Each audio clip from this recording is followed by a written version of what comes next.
unfortunately, there's so many stories about what they could be or what they are, that as we flesh out the hypothesis of others and either disregard or regard them as science and fact, then when we finish, we're actually left with the answer.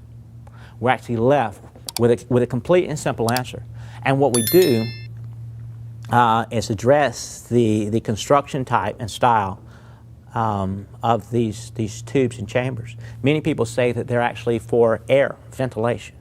However, since they start low and go high, if you and I were to sit in that sealed chamber long enough, we would die of our own carbon monoxide poisoning, because the ventilation being at the foot and the exhaust being up high, the gas we would exhale would eventually fill the room, and there's no circulation or ventilation.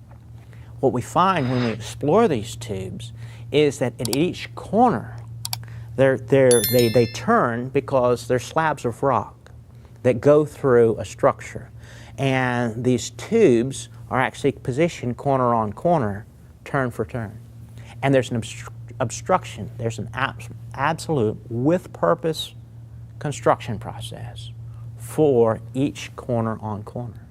What we find, and what they found in the early days, and you'll see this in the Cairo Museum, is the early explorers took iron rods and shoved them through these tubes.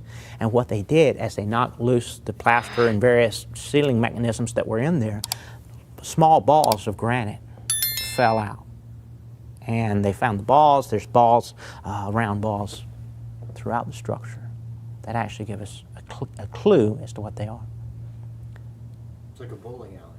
It's a bowling alley. No, it's not. The balls are actually one of the material parts of the construction. But here's the problem. If we drilled a hole in a granite or limestone slab and dropped a granite ball in the slab, and the sediment over time, over 4,000 years, settled and became compacted as it did, there would be dozens, if not hundreds, of these small balls, even in the slabs of the structure, that could be obscured by the compacted lime rock.